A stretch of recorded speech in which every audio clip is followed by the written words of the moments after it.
Hello and welcome back to another day in the arena. It's me, it's CGB. Today in the arena on the official CoolStuffInc.com YouTube channel. Remember to like and subscribe. I am going to be playing enchantments, and many of you feel like you've seen the enchantment deck around, but I'm leaning harder into the aura roll for enchantments because rolls are coming with Wilds of Eldraine. That set is right around the corner. It's fully spoiled at the time I'm recording this, and it looks like rolls will have a big roll to play. So those are enchantment auras that are tokens that get attached to creatures, and those will trigger things like Calix and make things like Katilda even bigger. And I just wanted to kind of get the ball rolling of a cool shell that already does really well with various auras, and maybe we sub out those auras for better role related cards as soon as those become available. A few cards that don't always make the cut in everybody's enchantment deck. I love Radiant Grace. This is part of the aura thing that I mentioned, where we use these to give vigilance, especially to our giant life-linkers, which can completely shut down the opponent's aggressive plans from best of one.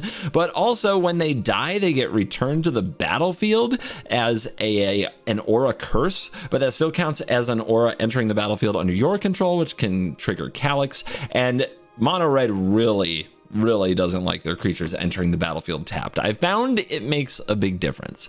So we're gonna go do some Mythic Standard gameplay in preparation for Wilds of Eldraine. Let's dive in, let the nonsense begin. Oh, and don't forget, promo code CGB5, CoolStuffInc.com, get yourself a discount. Okay, let's go, you're cool. It's a very slow hand, but it can do a lot. We're on the draw anyway, so maybe just having removal is fine. Yeah, companion into invasion is just kind of meddling, and then maybe Hallowed Haunting. We'll see what they're up to. Epicure. It's usually an anvil card. I think playing against anvil here would be okay.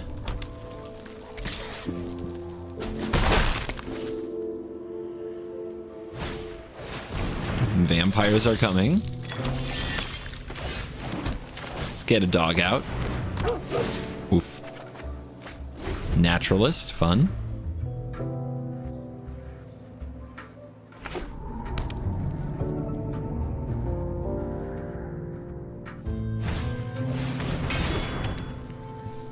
That's the anvil.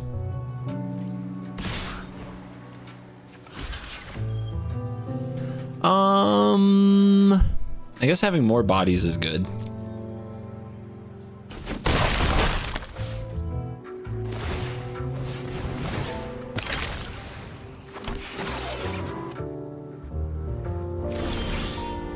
Yeah, our Invasion of Theros is really slow here. The Katilda wants to come out and play later. Everything about this is kind of messy.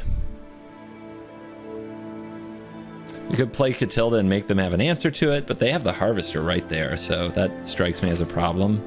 I guess we have to get rid of the Harvester for our deck to really function. Too many of our things are small.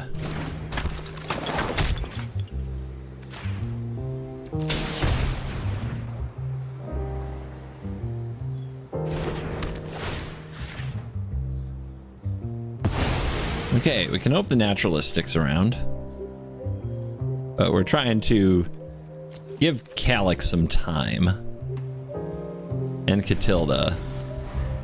You can guess something's going to eat the removal spell. The first time we have something that actually sticks to the board that can, you know, block these things, that's when we start to turn things around.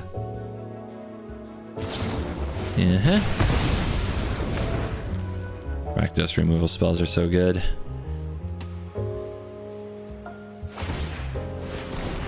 Yep, they get to turn their land into another anvil. Feels so good.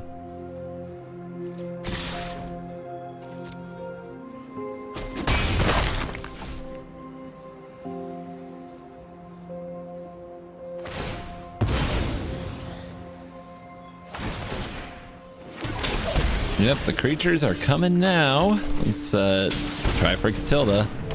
See if she can last.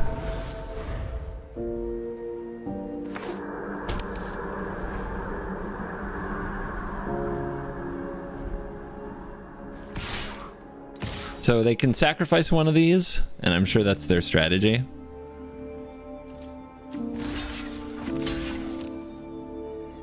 that I don't gain the life.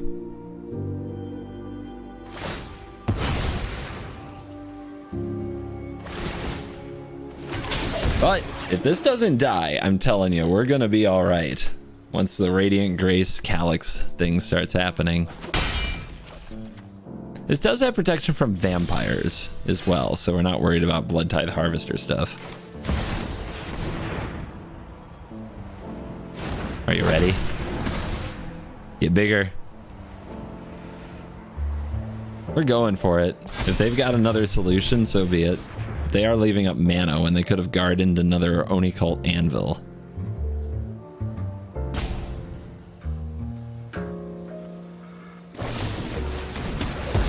Never didn't have it. Still not quite dead. We lose 1, 2, 3, 4, 5, 6, 7 maybe. If they do this right, they've got us. But they didn't use the anvil there, so maybe they don't have us. We could still topple land and bring back the aura with lifelink. We could also Invasion of Theros, but I don't think I can find a lifelinking weapon that way. Opponent has definitely just drawn the nuts.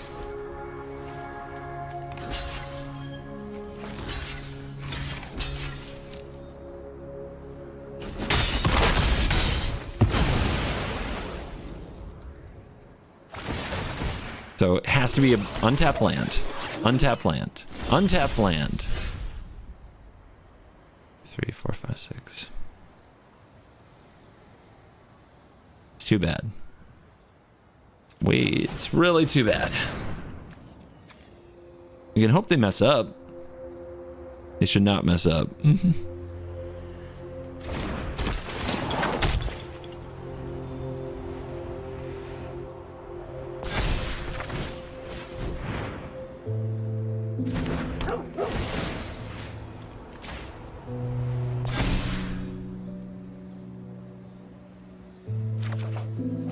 It was there.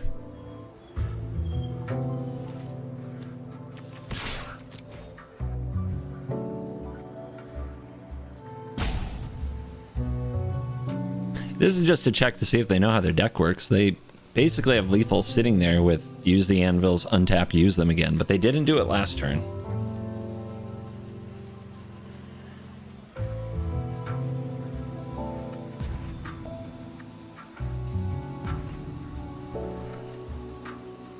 This has to be one of the worst feelings in the world, just knowing you're dead. Hoping your opponent somehow just doesn't see it at all. Okay, disconnect as WinCon.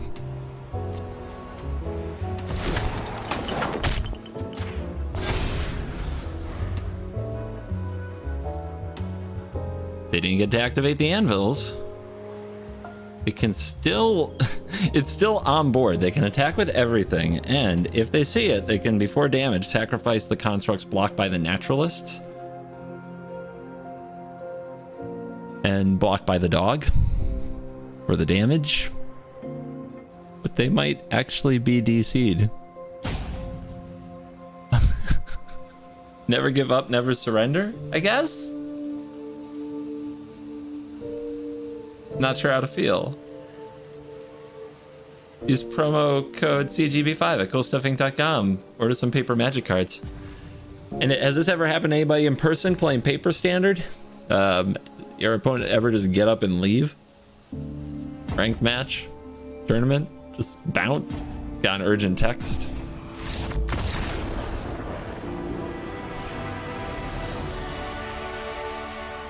That's a win. The eyes of the ladder, it's a win. On the play with a decent hand, I'm going to count on Commune to cough up a white source. We could just also top deck a white source, untapped white source, and really, really be rolling. So lead on visitor, next turn Commune, white, Grace, smash. Skrelv, ooh, Audacity. Well, even if we miss the white source, we get something. There it is. Because of the Calix, we play Audacity here. Things could absolutely pop off next turn if they don't deal with the visitor immediately. It is now an enchanted creature. If it hits, Calix will make Audacity copies. They have a 3/1 lifelink. Ha ha ha ha ha. That ain't it.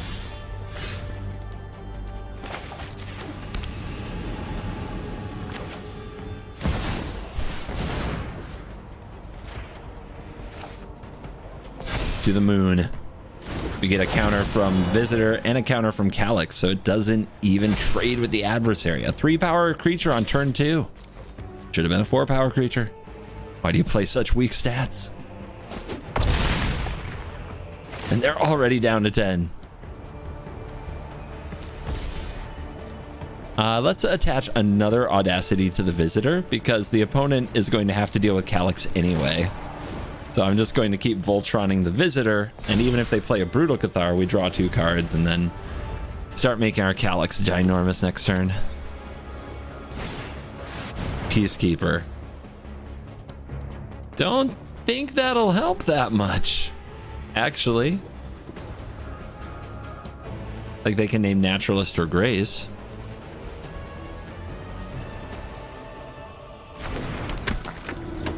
Naturalist it is. No attack. Katilda off the top. Can't cast it though. So it's just the Radiant Grace, which we're going to have to put here. We don't have to put it there, but I think that's the way. Make our opponent stand in front of this monster. So they have to put the Peacekeeper in front of it. And they could go to 1. They could trade with the Calix. Let's not give them that option.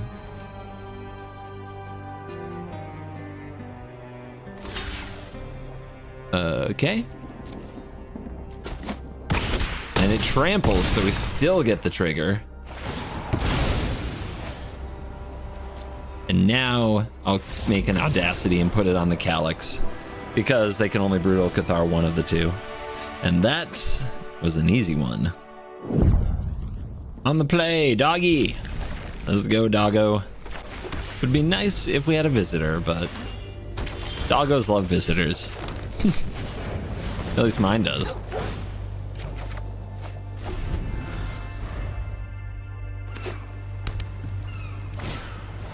Rot Priest, gross. Don't like that. And they have protection for it, I'm sure. So probably better to just be as assertive as we can be. Throw down Katilda, start attacking. Ossification doesn't target them, so we can get away without a poison, but we still want to get them in a bad position. It's a pretty good draw. Should put some pressure on them at the least.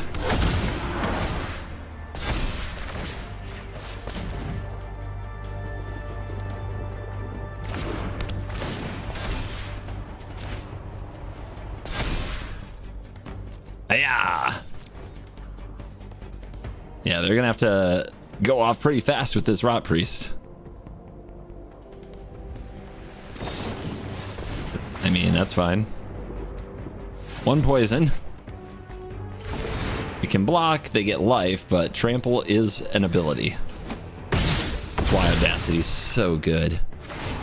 All right, we're definitely making a copy of something. Is it the Audacity to keep doing more with the Katilda? Or is it the dog? I think it's the dog. And I'll put the counter on this Katilda. But now we have blockers on the ground for the Toxic Rot Priest. 27-14, but that's probably not what's important. What's important is if they can storm off and just win here.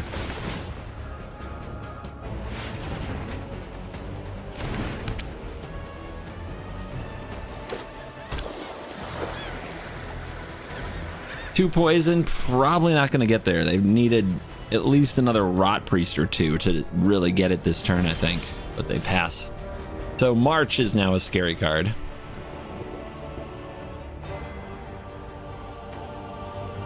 I think we have to assume that they're going to play a march. So if we're going to ossificate, we need to do it post-combat.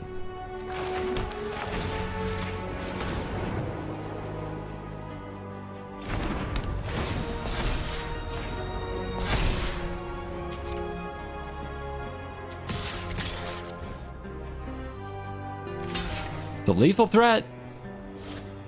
And it tramples. Double block there, huh? And what? Marchy March. It's indestructible. It still tramples over for lethal. Yeah. Trample gets there. And on the play with a generous visitor. So easy keep. 4 lands is a lot. Hopefully we don't draw any more. Yeah, I jinxed myself. When you say that, you'd always draw another land, right? No fatal push yet. Fatal push. I've been playing too much no ban historic. Cut down. Anytime. Just staring at it. I know what you're gonna do.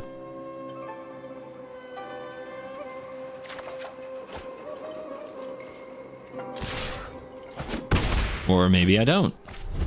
All that time doing nothing. Weird. They're waiting for Calix? They probably are waiting for Calix. So I will not offer it.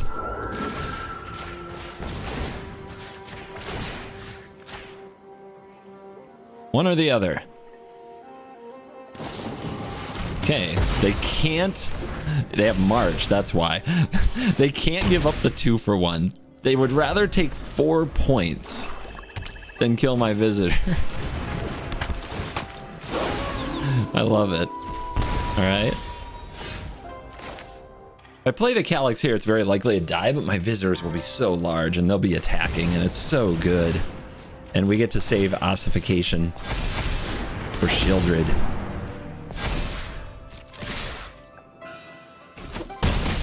They're down to 8, just like that.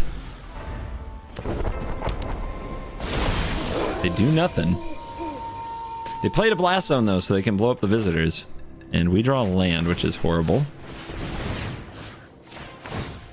I don't know why they didn't blow up the visitors faster though. They're giving me these +1/+1 counters that they didn't have to give me.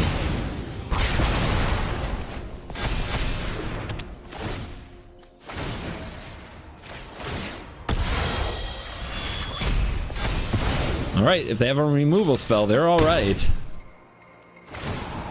I mean, we will make a copy of the Ossification because we want the +1/+1 counter, and we'll hold the land because we might draw another Ossification and they might play another Trespasser. But there's Shieldred, and that's a land. Force them to block. I think we wait. For an Ossification. You can still go over the top and get something out of this. Oh my goodness. Hallowed Haunting. Are you telling me there's a chance? Go to 7. Pass. Tick down. They're up to 7. Man, just too many lands. Yeah, that's game. Unless we draw like dog... No, we're just dead here. Yep, too many lands. We're so close. If I trade with the Shieldred there, I think we still end up losing very badly from that point. On the play with a visitor. Should be good.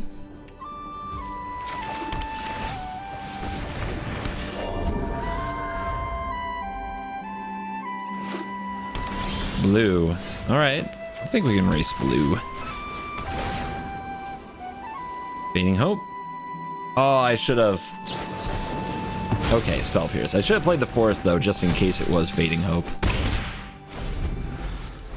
Then I could replay the Visitor. Don't get got. Getting sloppy.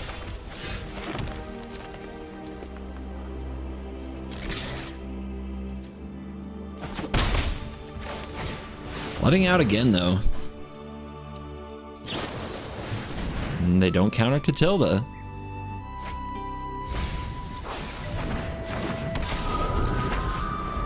Katilda's scary.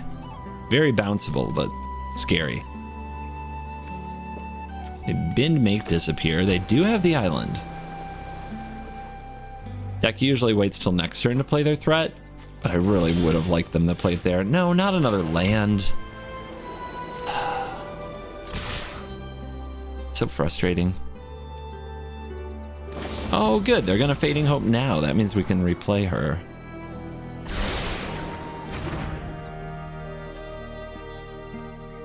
Kind of keeps us in the game.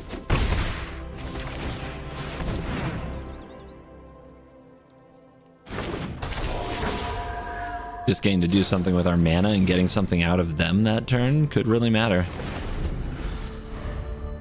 They did keep on top, so this is where they usually go land Jhin, if their draw is any good. And they do not disappoint. I'd love to play this card right here, but it'll get countered. I think we have to pressure their Jhin. Let's put counters on Katilda. Negate is fine, because we got another one.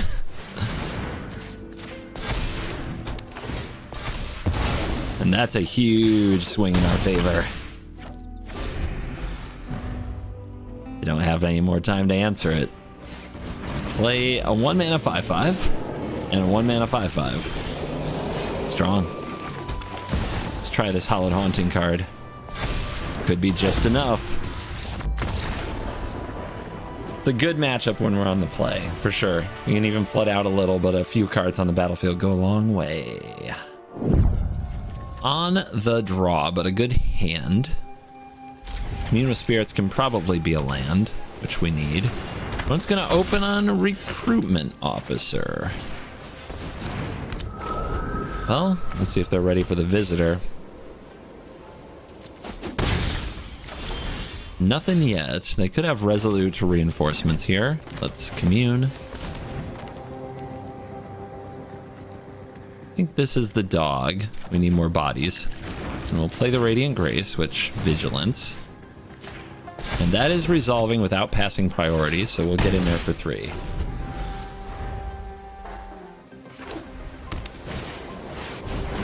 Adeline, huh? Easy block. What is with the lands?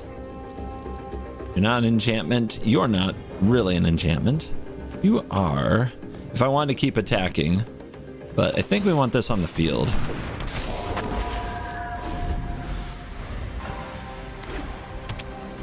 The lifelink strong. Our opponent's going hard though. They're going right to the adversary. They're swinging with both.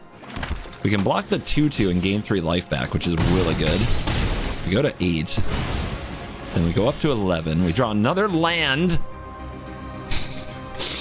My life. Okay. The play might be this. Let's go get a Radiant Grace. Another one. Put it on the lifelinker. Put counter on the flying lifelinker. That's really good with Vigilance. Attack our battle. Gain 6. Transform. And now we have a card advantage engine. Let's also put a counter here.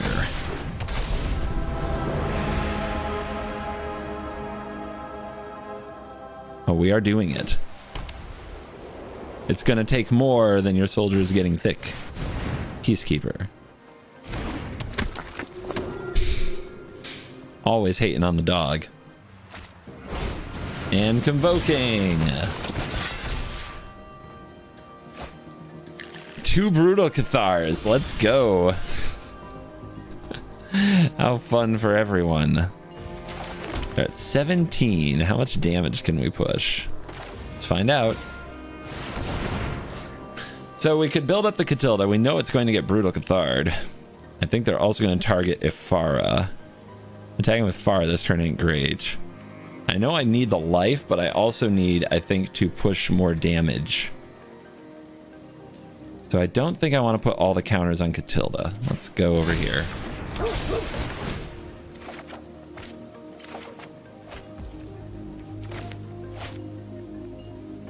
Indestructible and lifelink. And if we attack now, we can gain this life, whereas next turn, once they play these, when enchanted creature dies, yeah, these are going to get exiled. We won't have as many enchantments then, huh? If we attack with this now, it's an easy block, but we gain the life.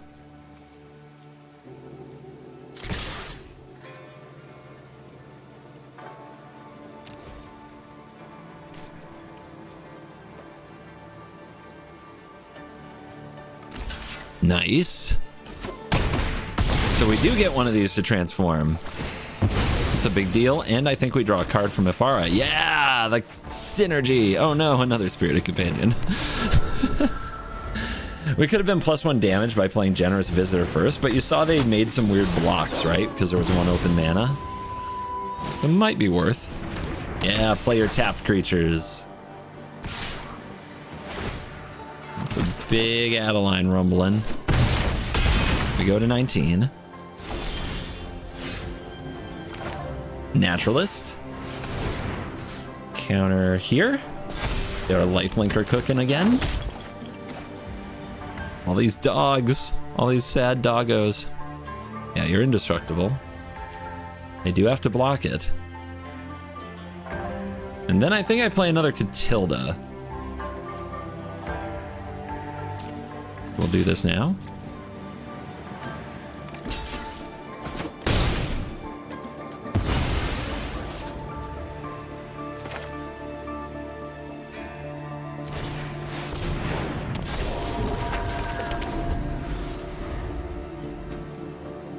We want them to keep Brutal Catharing the Katildas. The Ifara is our card advantage engine, and we're going to need it. A 2-2 and a 10-5, no blocks. Owie. Another one! I mean, is that the play? We can start with this dog, see what we draw.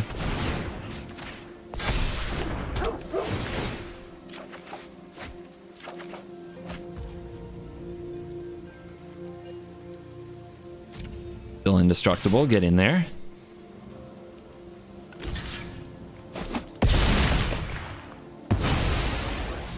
Another one. How many Brutal Cathars you got?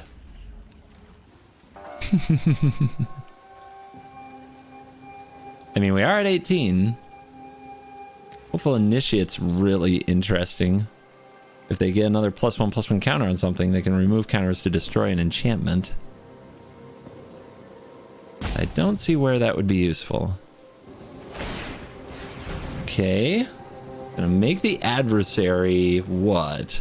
I can still block it with a green creature if they choose white.